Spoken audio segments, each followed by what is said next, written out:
Hi, magandang gabi po sa inyong lahat, and for our third reading of the day, tingnan naman po natin kung ano po ang makikita natin sa ating third reading of the day. Kamusta po kayong lahat? I hope na napanood nyo na po yung ating first reading ngayong. Sana po ay napanood nyo na rin po yung second reading natin bago po kayo tumalon dito sa ating second reading of the day.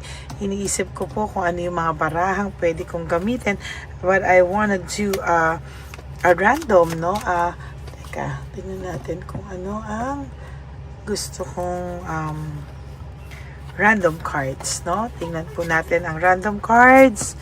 Ating gusto kong makita kung ano ang ating mga makikita dito sa ating random cards, no? Because gusto kong gumamit po na iba-ibang klaseng baraha, and gusto ko pong makita kung ano po ang mga pwede nating makita or mabasa po dito po sa ating reading of the day or third reading of the day, ano? Kasi po sa totoo lang po, no, na at itong person nyo po ay talagang gustong magparamdam or gusto talaga niyang gusto niyang magparamdam, gusto niyang pakita sa iyo, pero napipigilan siya, no? So I wanna see kung ano po ang makikita natin dito po sa ating third reading of the day, kasi natutuwa po ako sa mga nakita ko ng first and second reading, sa totoo lang po. So ngayon, I wanna see kung ano po ang makikita natin sa third reading of the day today, no? Namimili lang din po ako ng baraha na gusto kong gamitin, ano, and para po makita po natin, ano, kung ano po yung ating gagamiting baraha, no? Parang gusto kong gamitin itong violet card ko na tarot cards, no? Wait. Ano ba ito ba? Pinifeel ko po yung energy ko ngayon, kung ano po yung gusto ko pong gamitin, ano? Gusto kong tingnan kung ano yung mga makikita ko, and dahil ang gusto ko po talaga somehow is tingnan kung ano yung mga barahan na makakapagbigay sa inyo ng message of the day today, no? And somehow itong barahan na gagamitin ko is kakaiba po sa ginamit ko kanina, no? So I wanna see kung pareho lang ba ang makikita natin or kakaiba, no? Dahil talagang sa nakikita ko ay ibang-iba po lahat ng nakita ko. Okay. Ito na lang nga ang gagamitin ko, na masyado na akong madaldal. Okay? So I wanna see kung ano po. Ito naman muna po ang titingnan natin. Okay? Now is, so gusto ko pong tingnan kung ano po ang makikita natin dito po sa ating reading of the day. So tingnan po natin kung ano po ang makikita natin, no? Ayan. Justice in reverse, natatagalan ka po sa hustisya mo, no? Pakiramdam mo po, there is more to come. Marami pa pong mangyayari na deserve niya, no? Nakabalik po, balik sa kanya ng tadhana, na talagang sa nakikita mo ay karapat dapat niya pong maramdaman, ano? Actually, ina-isolate na nga niya po yung sarili niya. Isa sa mga karma niya is hindi po siya makaharap sa iyo, hindi rin po siya makaharap sa mga tao, no? Pakiramdam niya po somehow is magulo po siya, and hindi niya po alam kung ano po ang gagawin niya. Nagre-reflect nga po siya, talagang sa nakikita ko po sa inyo, siya po ay nagre-reflect sa sarili niya. And sa nakikita ko po, yung pagre-reflect niya po, nag-iisip po siya, no, kung marami po siyang mga bagay na iniisip. Marami po siyang bagay na hindi niya po maintindihan, na gusto niya pong maintindihan, no?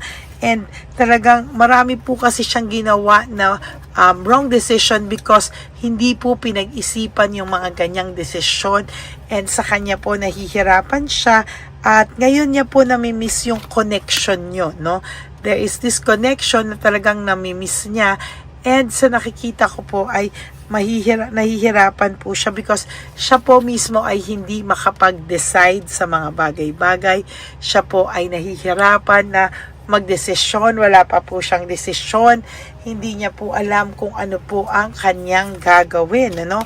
Alam niya po kasi na nasaktan kanya ng sobra-sobra, no? And sa nakikita ko po yung pain na nabigay po nito sa inyo is really hard, no? Talagang malalim at talagang masakit at talagang tumagos hanggang buto.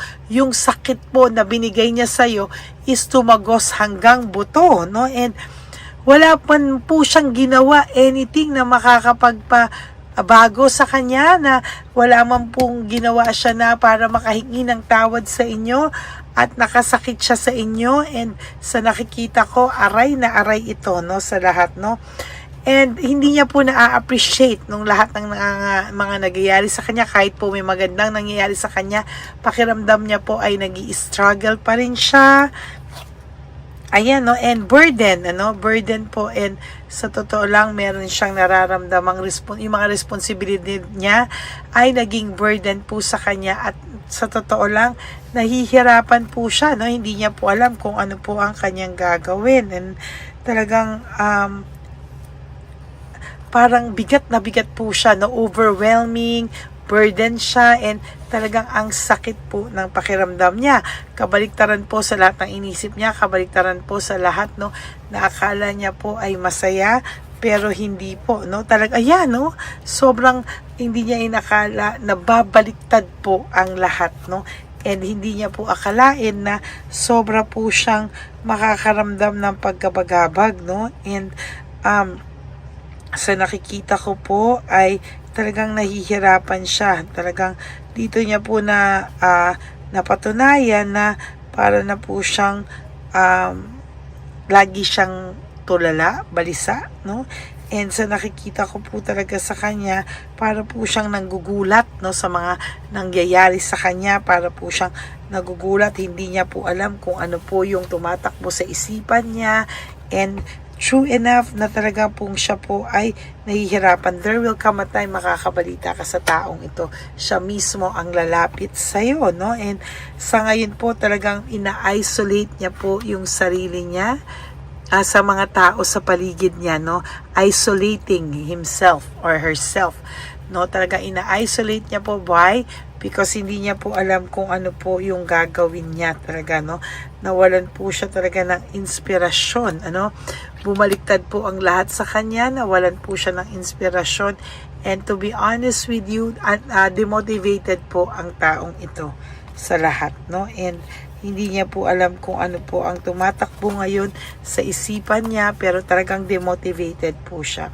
Ngayon po pumapasok sa kanya yung maganda niyong pinagsamahan.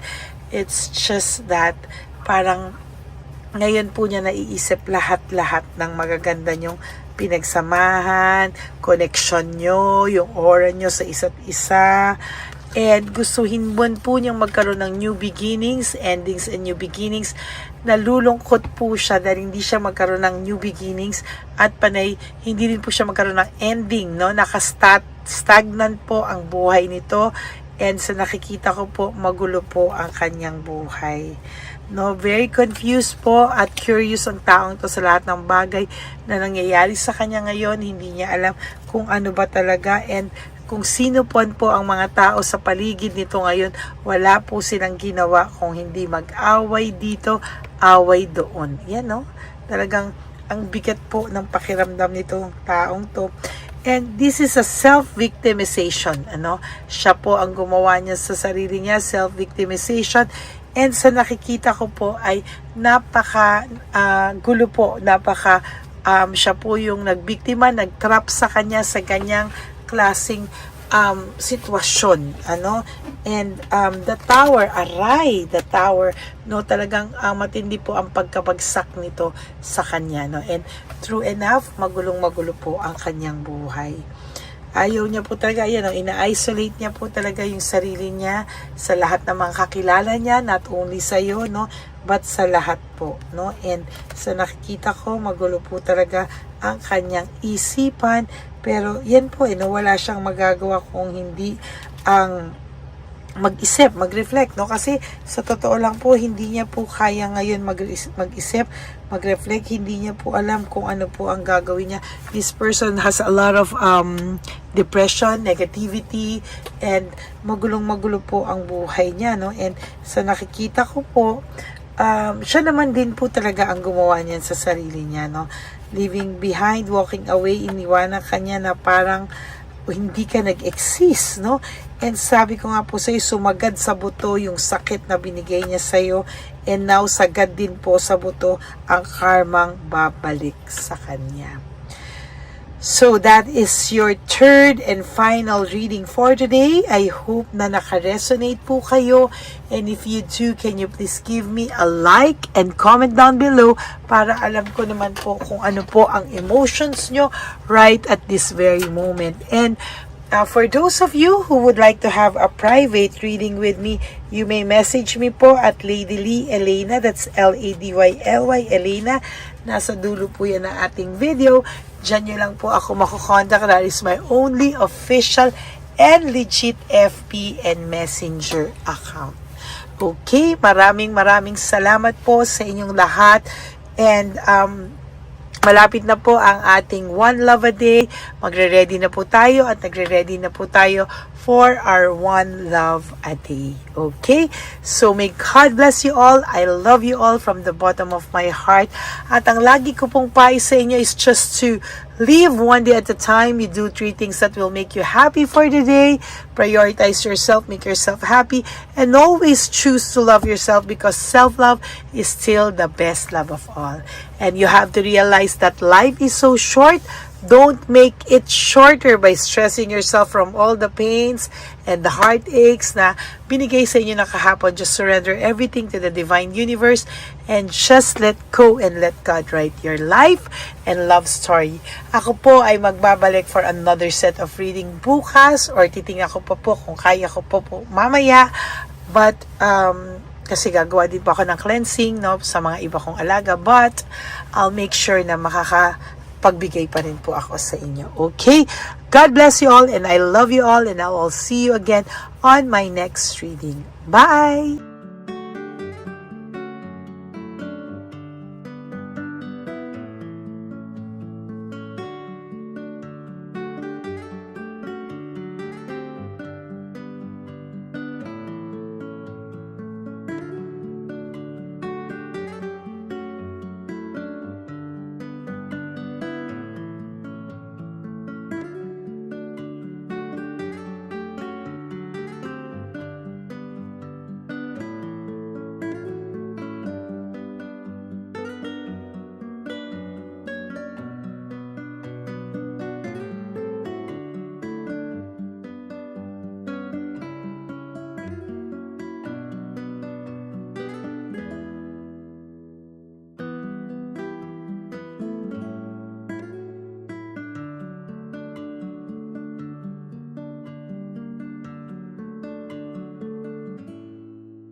Papa Jesus. Para sa'yo. Ito pa no. Go ahead. Pera. Wala na, that's it? Ito po pera. Ito pa pera, oh. Bigayan ni Papa Jesus. Kain mo yan, ha? Jesus yan. Wala ka ng pera dyan, ha? Okay lang kami, okay lang kami. Para sa iyo yan, para sa iyo. Naman yan ang isip niya pa. Pagkain mo yan, ha? Saan ka pa? Bye-bye. Yung pagkain mo, kunin mo. Isang malis dito. Kayo bang hawakan muna po ito? Bakit? Lagay mo lang po dito. Pati po. Taga po, may bibigay lang po kami sa'yo. Bigay po ni Papa Jesus. Yan, para po sa'yo yan. Ingat po.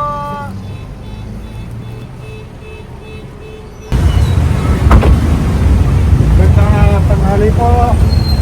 May bigay po si Papa Jesus sa inyo. Salamat po. Salamat po. Ito po. Salamat po. Sige siya po kayo sa Ampaw. Thank you po. God bless po, nanay. Apo, apo, apo. Pangalaman po. God bless.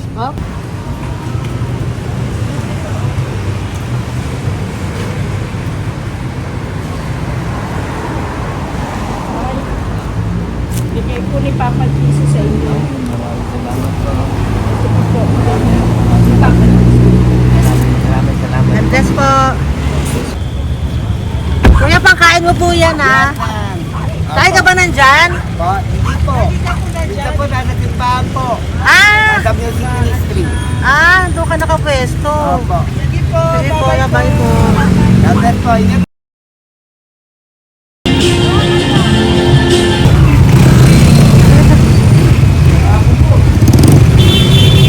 Bakit po Papa Jesus? Thank you po, bye po. Meron pa eh. Yo, bigay po ni Papa Jesus. Salamat po. Yun.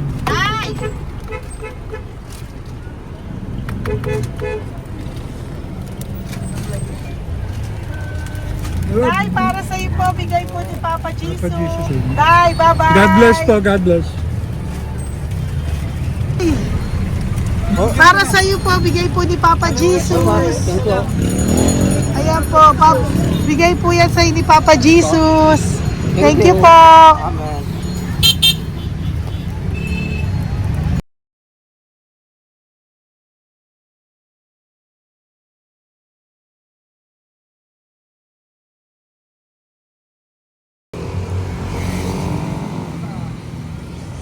Bigay ni Papa Jesus. Kaya pagkain ato ko, ha? Madami mong aso, kuya. Alaga mo lahat yan? O, nagkait. Hindi na size yan, nasa iba. Kalagala. Ay talaga? Salamat po. Kalagala ko. E paano pagkain yan, kuya? Saan mo kinukuha? Tayo tambay ko. Lahat. Ang dami. Ang dami niya pong aso. Ito, Ang daming aso ni kuya. size. May nagbibigay sa inyo pagkain. Nangangalakal ako. Okay po. Tapos, Hayaan mo kuya, pag nadaan ako, bibigyan kita ng dog food dito, ha? oo. Dito ka lang ba lagi? Dito ako nagtutulong. Okay po, sige. Okay po. Marami din akong aso sa bahay, eh. Salamat po. Okay po. Isa. Kuya, pangkain mo yan, kuya.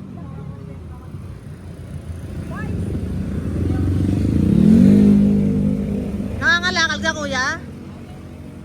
Sige po, thank you po. Maraming salamat, ma'am.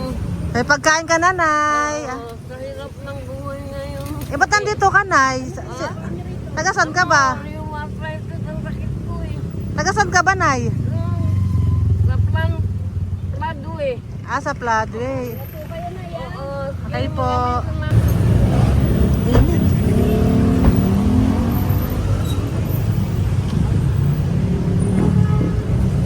Nay! Bibigay ako sa'yo. Natandaan mo na ako. Ito. Ako po. Si tatay. Si tatay. Thank you, Nay. Habay po.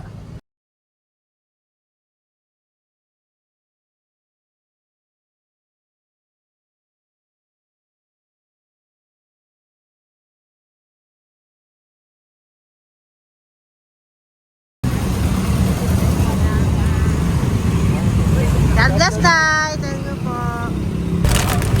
Pabigay po. Ay, bigay po ni Papa Jesus. Salamat po.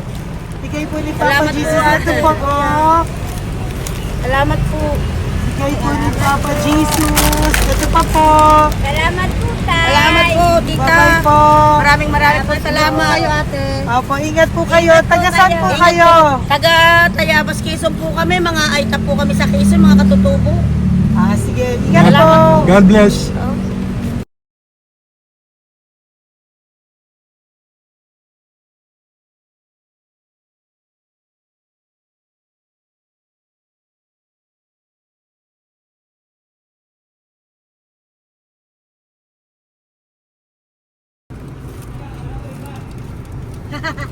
Tay, Tinatawag niya bigay po ni Papa Jesus. Thank you po.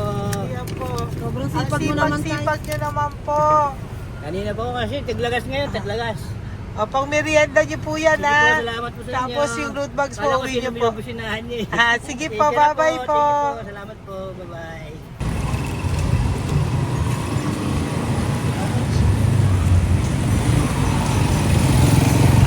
Brother.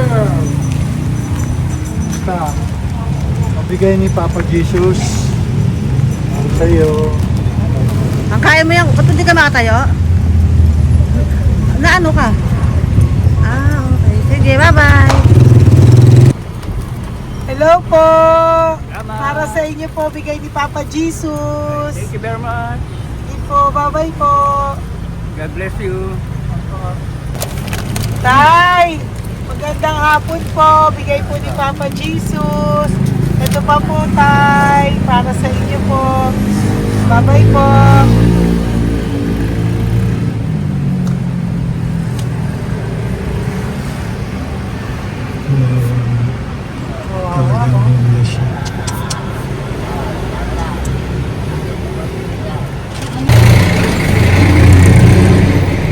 Ate.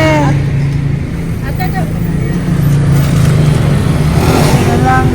Baka maano siya.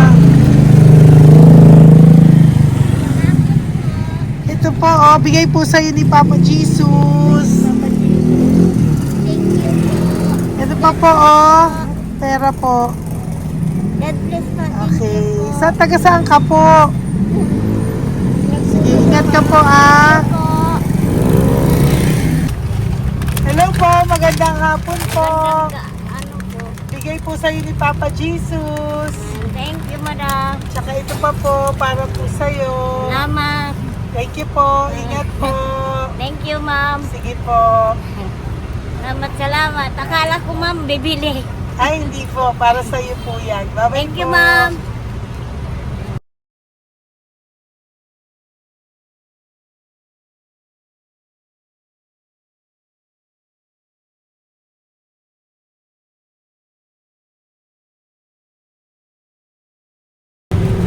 Tay,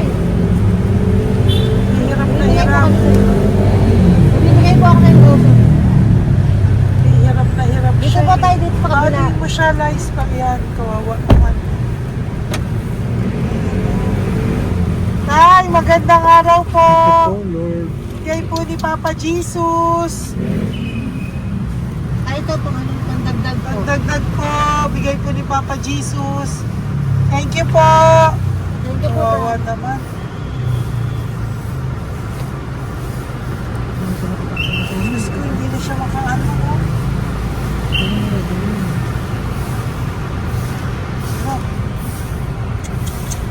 Dapat may tatawin niya lahat. Ano kami yun, nangyayari ko lang. Siyempre, ang bigat niyan.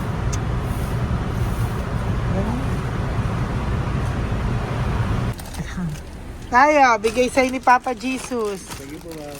Ay, yung palinis po, ma'am. Hindi na po, okay na Thank you po. po. Ito po. Thank you ma'am. po. Thank you, sir.